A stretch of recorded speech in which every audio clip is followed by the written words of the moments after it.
3장에서 예수님이 니고데모와의 대화 속에서 모세가 광야에서 뱀을 든 것 같이 인자도 들려야 한다. 이는 그를 믿는 자마다 영생을 얻게 하려 하심이라. 하나님이 세상을 이처럼 사랑하사 독생자를 주셨으니 이는 그를 믿는 자마다 멸망하지 않고 영생을 얻게 하려 하심이라. 이 내용을 조금 더 중점적으로 말씀을 드리려고 합니다. 그런데 이제 이 내용을 말씀드리기에는 앞뒤에 설명을 좀 추가해서 해야 될 필요가 있어서 그냥 전체를 다 읽었습니다.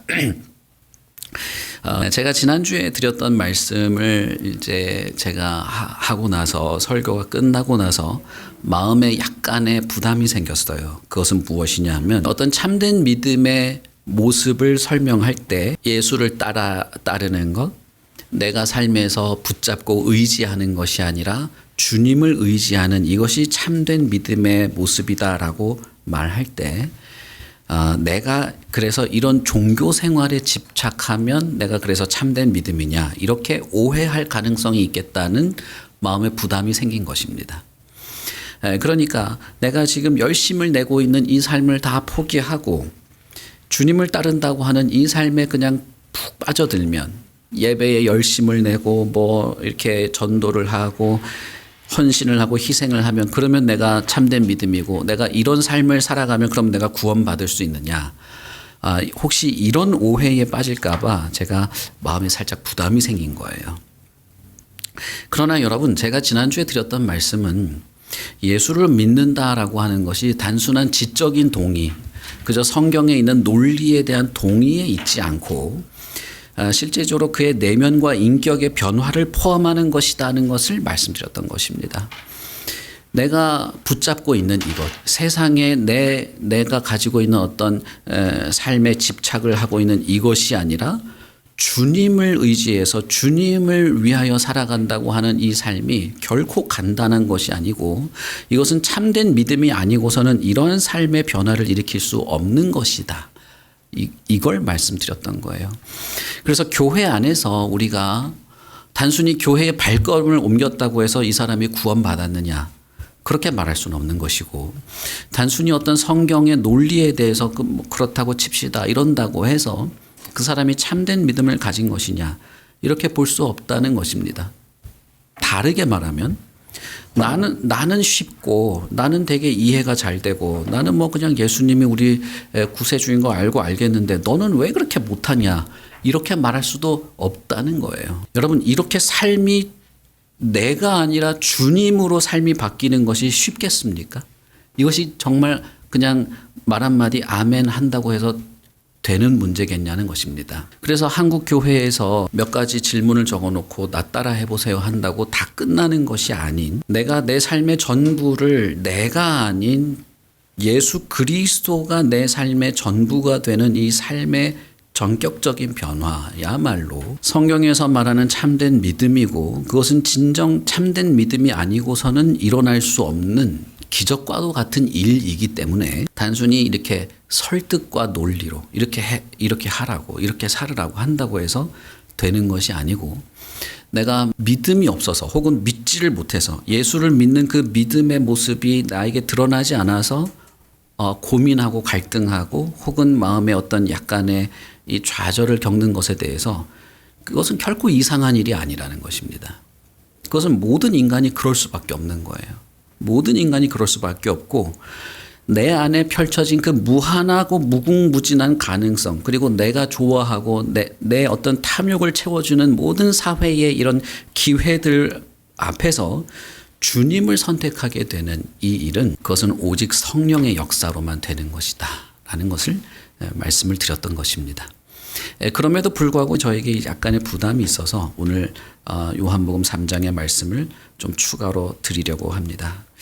지난주에 말씀드렸던 것처럼 죄의 본질은 어떤 윤리와 도덕의 문제가 아닙니다. 내가 무슨 교통법규를 어긴다거나 누구를 미워한다거나 어떤 사람에 대해서 내가 좀 이렇게 메마른 태도를 가지고 있는 그런 정도 혹은 괴팍한 성질 같은 것들을 죄라고 말하는 것이 아니라 죄의 본질은 하나님을 거부하는 것에 있습니다. 내가 게으르거나 남들보다 약간 모자라는 것 그래서 어떤 삶에 있어서 내가 좀 손해를 입히고 하는 그런 것이 죄가 아니라, 죄의 본질, 인간이 죄인이라고 말할 때는 본질적으로 인간이 하나님을 반역하는 반역자라는 것입니다. 하나님을 반역하고 하나님을 거절하기에 삶에서 어떤 질병과도 같은 그런 문제들이 나타나는 것이에요. 죄는 창조주 하나님을 거부하고 피조물인 인간이 하나님의 법을 어기고 하나님의 말씀에 불순종하는 것으로 드러나게 됩니다. 하나님을 하나님으로 인정하지 않고 내 스스로가 하나님의 위치에까지 올라가서 살아가고자 하는 그런 것이 있는 것이죠. 따라서 기독교는 인간을 행복하게 만드는 것에 초점이 있지 않고 그 죄의 자리에서 벗어나게 하는 것, 죄인의 모습에서 하나님과 화목하게 하는 것에 기독교의 본질이 있는 것입니다. 내 마음에 위로가 있을 수도 있고 평화가 있을 수도 있고 자유가 있을 수도 있고 다 있죠. 그러나 그것은 가장 이 중요한 목적으로 말해지기 전에 하나님과 화목함으로써 자유가 있고 하나님과 화목함으로써 평화가 있고 하나님을 싫어하거나 미워하거나 하나님을 반역하지 않음으로써 나에게 참된 위로와 자유가 있기 때문에 기독교의 본질 혹은 기독교의 최우선 목표는 우리를 행복을 찾아가는 사람을 만들려는 것이 아니고 하나님과 화목하게 하는 것에 있는 것입니다. 인간의 본래 위치는 창조주 하나님과 교제하며 하나님의 영광을 위해서 살아가는 것에 있기 때문에 그런 것입니다. 그래서 우리가 읽은 요한복음 1장에 세례 요한이 뭐라고 말합니까? 하나님의 어린 양이다 라고 하는데 하나님의 어린 양이 찬란하고 아름답고 흰 눈같이 빛나는 어린 양이 아니라 세상 죄를 지고 가는 하나님의 어린 양이다 이렇게 말한 것이죠. 그리고 요한복음 9장에서 예수님이 뭐라고 말합니까? 나는 이 세상에 왔는데 뭐냐 하면 보지 못하는 자들을 보게 하려고 왔다 이렇게 말하죠.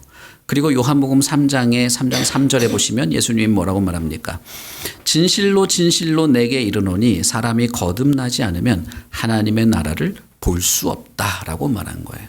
그러니까 여러분 나면서부터 맹인이었던 사람은 예수님 덕분에 보게 됐어요. 그런데 이 보게 된 게 얼굴에 붙어 있는 이 물리적인 눈이 떠지는 것으로서 보게 된 것도 있지만 실제로 그러나 그 사람은 다른 걸 봤습니다. 영적인 눈이 떠진 거예요. 영적인 눈이 떠져서 자신 앞에 보이는 이 물리적인 세계가 아닌 하나님의 나라를 보게 된 것입니다. 그래서 요한복음 9장에서 예수님이 말씀하신 것이 사실인 것이죠. 나는 세상에 보지 못하는 자들을 보게 하려고 왔다. 거듭나지 않으면 하나님의 나라를 볼 수 없다라고 한 것처럼 하나님의 나라를 볼 눈을 뜨게 된 이것은 예수님 덕분에 된 것입니다. 우리 보러 야 빨리 눈 떠, 봐, 좋지, 이거 따라가야 돼 라고 하지 않고 예수님은 자신이 세상 죄를 지심으로써 내가 받아야 할 그 어마어마한 죄에 대한 형벌을 주님께서 대신 지심으로써 우리의 눈을 뜨게 할 수 있게 되었고 그렇게 주님에 의해서 눈이 떠진 사람이 하나님의 나라를 보고 그 하나님의 나라를 향한 삶을 살아가게 되는 것이죠. 오늘 우리가 읽은 요한복음 3장의 19절부터 보시면 이렇게 말하죠. 악을 행하는 자들은 빛을 미워하기 때문에 빛으로 나오지 않은 것이지만 진리를 따르는 자들은 빛으로 오게 된다. 그것은 그 행위가 하나님 안에서 행한 것임을 나타내려 하는 것이다 라고 말해요. 그러니까 진리를 따르는 것, 진리를 따르는 행위라는 것은 결국 빛으로 오신 예수님께 나아가는 행위이고 그것은 하나님께서 우리에게 베푸신 구원의 은혜 속에서 가능하게 된 것입니다. 그러니 여러분 참된 믿음 혹은 참된 믿음으로 볼 수 있는 이 삶은 그 시작이 하나님으로부터 시작되었고 예수 그리스도께서 우리에게 보여주셨고 그것을 본 자에게 있어서 거부할 수 없는 삶의 방향으로 제시된 것입니다. 예수를 믿는 참된 믿음이라고 하는 것은 내가 이전의 삶으로 돌아갈래야 돌아갈 수 없을 만큼 무언가 선명한 것을 보게 되는 것입니다. 이 선명한 것 때문에 내가 이전에 좋게 여기던 것을 이제는 붙잡고 싶지 않게 되는 거예요. 이전엔 내가 추구하던 삶이 아니라 이 빛나는 이 세계로 나아가고 싶은 마음이 들게 되는 것입니다. 어떤 면에서는 이것을 우리는 거듭남이라 말할 수 있을 겁니다. 어떤 면에서는 우리는 이것을 참된 믿음이라고 말할 수 있을 것입니다. 어떤 면에서는 이것을 그가 하나님의 나라를 보았다라고 말할 수도 있을 것입니다. 여기에는 한 가지 전제가 있어요. 제가 말씀드렸던 것처럼 예수께서 나의 죄를 대신 담당하심으로써 가능하게 되었다라고 하는 것입니다. 오늘 요한복음 3장을 보시면 니고데모라는 사람이 예수님을 밤에 몰래 찾아오게 됩니다. 예수님과 어떤 대화를 하기 위해서 찾아온 것이죠. 그러나 예수님은 대뜸 니고데모에게 단도직입적인 말을 합니다. 예수님은 서론을 다 제거하고 본론부터 말하죠. 너가 거듭나지 않으면 너가 유대의 선생이고 뭐 어디 당회원이고 뭐고 상관없이 너는 하나님의 나라를 볼 수 없다. 이렇게 말한 거예요. 그러자 니고데모가 어떻게 어머니 뱃속에 다시 들어갔다 다시 나와야 됩니까? 라고 할 때 예수님이 하신 말씀은 무엇이냐 하면 사람이 물과 성령으로 새롭게 나지 않는다면 하나님의 나라에 들어갈 수 없다. 니고데모의 대답은 의외였습니다. 왜냐하면 어떻게 그런 일이 가능합니까? 라고 물어본 것이기 때문이에요. 그때 예수님은 너가 이스라엘의 선생임에도 불구하고 이걸 알지 못하느냐 이렇게 말합니다. 사실 니고데모가 그걸 모른 건 아니에요. 왜냐하면 예수님이 물과 성령으로 난다는 이야기를 예수님이 처음 한 말이 아니기 때문입니다. 이것은 이미 수백 년 전에 에스겔 선지자에 의해서 예언된 것입니다. 우리가 새벽에 에스겔을 하니까 여러분 들으셨겠지만 제가 다시 읽어드리겠습니다. 에스겔 36장 25절부터 보시면 맑은 물을 너희에게 뿌려서 너희로 정결하게 하되 곧 너희 모든 더러운 것에서와 모든 우상 숭배에서 너희를 정결하게 할 것이며 또 새 영을 너희 속에 두고 새 마음을 너희에게 주되 너희 육신에서 굳은 마음을 제거하고 부드러운 마음을 줄 것이며 또 내 영을 너희 속에 두어 너희로 내 율례를 행하게 하리니 너희가 내 규례를 지켜 행할지라 이렇게 말했어요. 이미 예수님 오시기 수백 년 전 사람이에요. 그런데 뭐라고 말합니까? 물로 너희들을 정결하게 하고 새 영을 너희에게 두어서 이 굳어버린 마음을 제거하고 부드러운 마음을 주어서 어떻게 살게 한다고요? 하나님의 규례대로 살게 하겠다. 하나님이 그렇게 하시겠다고 한 거예요. 이것이 그런데 어떻게 가능합니까? 라고 할 때 니고데모가 에스겔 선지자의 이 말을 몰랐을 리가 없습니다. 알았지만 그것을 기다렸다거나 믿었다거나 그렇게 될 거라고 생각하지 않았을 수도 있어요. 왜냐하면 이 사람은 유대의 선생으로서 철저하게 율법을 지켰기 때문입니다. 철저하게 규례와 법도를 지킨다고 생각했기 때문이에요. 어떤 면에서 자신은 물로 씻어질 필요가 없다고 생각했을 수도 있습니다. 어떤 면에서 자신은 새 영을 내 안에 두어서 마음을 부드럽게 해야 된다는 것이 나한테는 필요 없다고 생각했을 수도 있어요. 그런데 이래야만 거듭난다고 했을 때 그게 이해가 잘 안 되는 것이죠. 나도 거듭나야 되나? 성전 앞에서 구걸하던 저 맹인은 거듭날 필요가 있을지 모르지만 나도 그런 건가 싶었을 수도 있다 이 말입니다. 그러나 예수님은 여기에서 이제 덧붙여서 말합니다. 이것이 무슨 말이냐?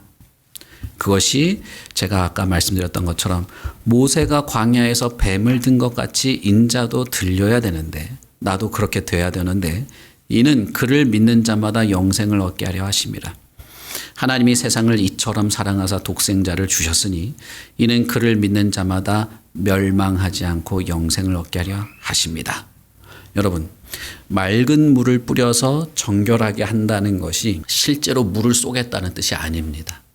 그것은 모세가 광야에서 뱀을 든 것처럼 예수께서 십자가에 들려짐으로써 그를 믿는 자, 저가 나의 죄 때문에 형벌을 받았다고 하는 것을 믿고 받아들이는 자에게는 그의 죄가 용서받는, 그의 죄를 하나님께서 용서하시고 물로 씻듯이 씻으시는 하나님의 그 은혜가 있다는 것입니다. 예수 그리스도가 십자가에서 나를 대신하여 죽으셨다. 그가 나를 대속하셨다.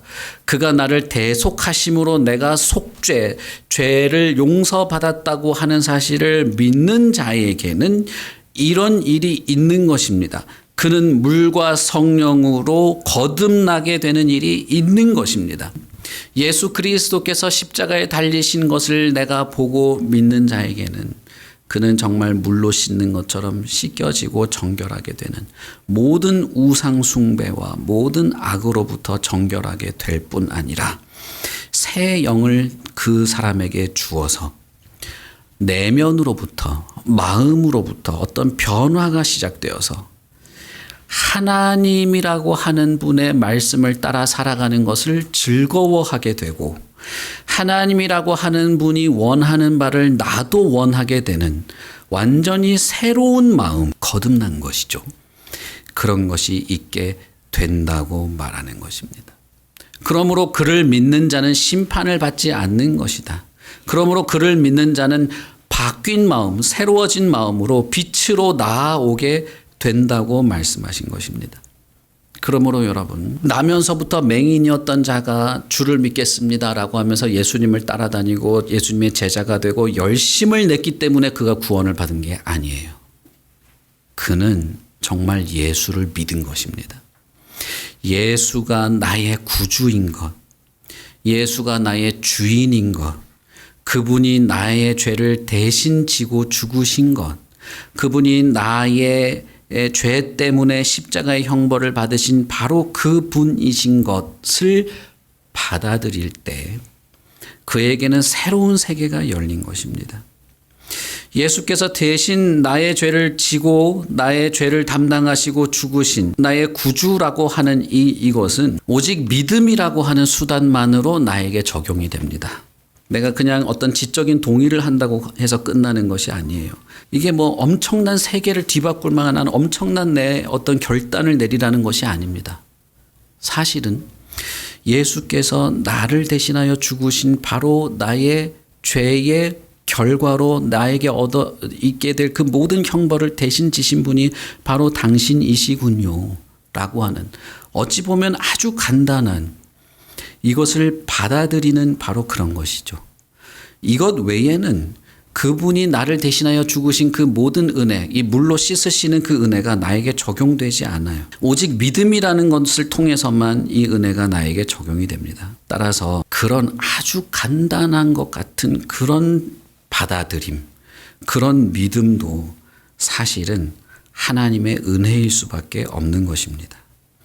내 내면에 있는 그런 변화, 그냥 뭐라고 해야 될까요? 내가 내 목숨을 바쳐서 주님을 위해서 헌신하겠습니다. 내 전 재산을 다 드리겠습니다. 이런 걸 말하는 게 아니라 예수님이라고 하는 분이 정말 나의 구주시군요. 나를 대신하여 십자가에 지셨군요. 라고 하는 이 내면의 아주 작은 것 같아 보이는 이런 변화도 하나님의 은혜라고 하는 거예요. 그 은혜 덕분에 그는 새로운 세계에 눈을 뜨게 됩니다. 새로운 세계에 눈을 뜨게 되고 난 이후부터는 사실은 그때부터는 믿음에 합당한 삶을 살아가라고 하는 이것은 크게 어렵지 않아요. 그것은 원래부터 내가 그것을 좋아하던 것 같은 느낌까지 받게 됩니다. 전혀 그런 삶을 살아온 사람이 아님에도 불구하고 주님이 말씀하시는 그런 모든 거룩한 삶에 대한 요구가 나에게는 짐처럼 느껴지는 게 아니라 원래 내가 그걸 원했던 사람과도 같은 그런 자연스러운 본능과도 같은 마음이 생기기 시작해요. 그것이 정말 믿음의 대단한 면이라 할 수 있습니다. 이 모든 것을 하나님이 하시고 계획하셨어요. 예수께서 그래서 기꺼이 십자가에 달리셨습니다. 이 모든 것을 하나님이 계획하시고 예수께서 기꺼이 십자가에 달리셨기 때문에 우리는 열심히 산 것을 자랑하는 것이 아니라 내 안에 그리스도께서 살아계신 것, 내가 예수를 믿고 있다고 하는 이 믿음을 우리는 자랑하며 살아갈 수 있게 되는 것이죠. 따라서 교회에서는 저와 여러분의 삶도 마찬가지인데 오직 나의 죄를 대신하여 십자가에 달리신 예수 그리스도, 그분의 속죄 외에는 사실 그렇게 말할 바가 많지 않습니다. 여러분, 여러분 자신은 어떤 사람입니까? 예수님이 없어도 내가 내 삶을, 내 마음과 내 정신이 항상 평화롭고 항상 자유롭고 안심이 되고 내 삶의 모든 것을 내가 진정한 행복이라고 부를 수 있는 것을 이어가면서 살아갈 만한 그런 사람입니까?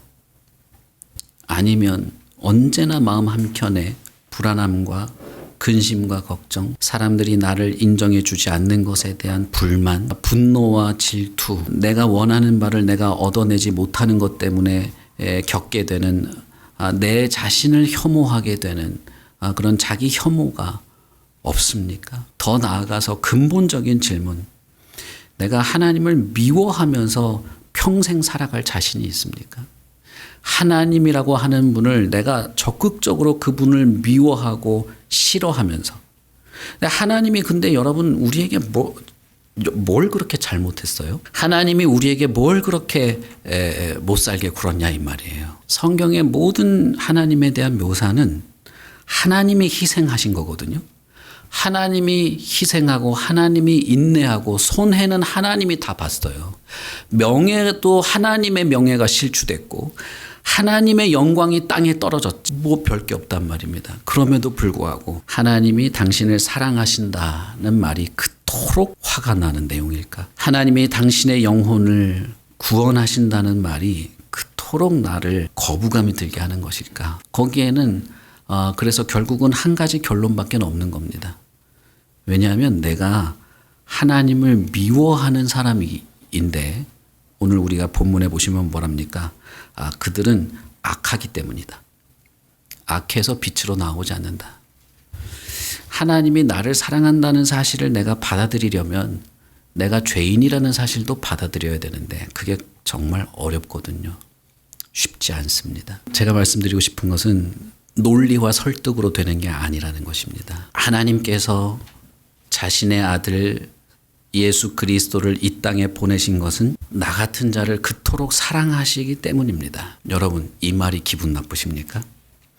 하나님이 당신을 이토록 사랑하사 독생자를 주셨으니 이는 그가 바로 당신을 위해서 대신 십자가에 매달린 것을 믿는 자마다 당신의 죄 때문에 멸망당하지 않도록 하려고 하십니다. 이것을 내가 받아들이게 될 때 완전히 새로운 세계가 열립니다. 완전히 새로운 세계가 내 앞에 펼쳐집니다. 내가 가지고 있던 모든 삶에 대한 기준이 바뀌게 돼요. 그래서 다른 삶을 살 수 있게 되는 겁니다. 그렇다고 해서 수도원에 들어가서 무슨 수도사처럼 살아가는 그런 삶이 된다는 게 아니에요. 그냥 똑같은 삶을 살 거예요. 우리의 일상을 그냥 그대로 살게 되겠지만 삶의 질이 완전히 바뀌게 됩니다. 말 그대로 진정한 자유와 평화와 위로가 있게 되고 이 삶의 방향이 오직 나만을 위해서 살던 삶이 주님과 함께하는 삶으로 바뀌게 됩니다. 주님과 함께하는 삶으로 삶의 의미가 생기게 돼요. 내 삶의 의미를 알게 되어서 그 다음부터는 내가 고통당하거나 내가 억울해지거나 내 육체가 병들어도 내 삶의 의미를 알기 때문에 그것을 극복해 나가게 돼요. 전혀 다른 삶의 방향을 가지게 돼요. 이것이 예수 그리스도께서 십자가에 매달리심으로써 우리에게 이루어지게 된 일입니다. 내가 뭐 그렇게 잘못했는데요가 아니라 사람은 살다 보면 다 한두 가지 죄를 지으니까 그런 죄는 어느 정도는 나에게 있겠지 정도가 아니라 내가 하나님이라고 하는 분을 거부하면서 그 거부한 것 때문에 내 안에 일어나는 그 모든 악이 모든 미움과 질투와 불만과 이 모든 부조리가 하나님을 거부함으로써 내 안에 있게 된 것이라는 것을 생각하고 바로 예수께서 그런 나를 살려주려고 그런 나를 구원하시려고 그런 나의 악을 대신해서 십자가에 달리셨다는 사실을 받아들이기만 한다면 그것을 내가 믿음으로 받아들이기만 한다면 그는 완전히 다른 세계에 살게 되는 것입니다. 그렇다고 해서 성인 군자가 된다는 뜻은 아니에요. 여러분들이 위대한 성인이 되지는 않을지도 몰라요. 똑같을 수도 있습니다. 삶의 모습은. 그러나 분명히 확신할 수 있는 것은 그의 내면에서부터 전혀 다른 것이 시작된다는 것입니다. 여러분 어떻습니까? 여러분의 삶이, 저와 여러분의 삶이 하나님의 구원의 은혜라고 하는 것 안에서 새로운 의미를 찾을 수 있다면, 내가 이 세상에 존재하는 것에 새로운 의미를 찾을 수 있다면, 여러분 이건 손해는 아니지 않습니까? 여러분 예수님에 대해서 마음을 여세요. 이분이 왜 이렇게까지 했는지 한번 관심을 가져보세요. 그리고 나라고 하는 사람을 구원하신다고 아무리 구원을 안 해도 상관없고, 우리가 다 지옥의 불에 다 태워져 없어져도 자신에게는 아무런 상관이 없는 분이 이렇게까지 하신다면, 그렇다면 이 구원이 나에게 정말 필요한 것이 아닌가 한번 생각해 보십시오. 지금 당장은 나한테 뭐가 다가오지 않아도 상관이 없어요. 괜찮습니다. 다만 이 말씀을 여러분 마음에 한번 담아 보십시오. 그리고 시간이 날 때마다 한번 생각해 보세요. 정말 이 예수라고 하는 자, 이 예수님이 십자가에 달리신 건 역사적 사실입니다. 그냥 역사에 기록이 돼 있어요. 이런 사건이 정말 나와 관계가 있는 것일까? 내 내면에 있는 이 모든 어두움을 해결할 수 있는 것일까? 주님은 그러기 위해서 죽으셨습니다. 우리 같이 기도하겠습니다.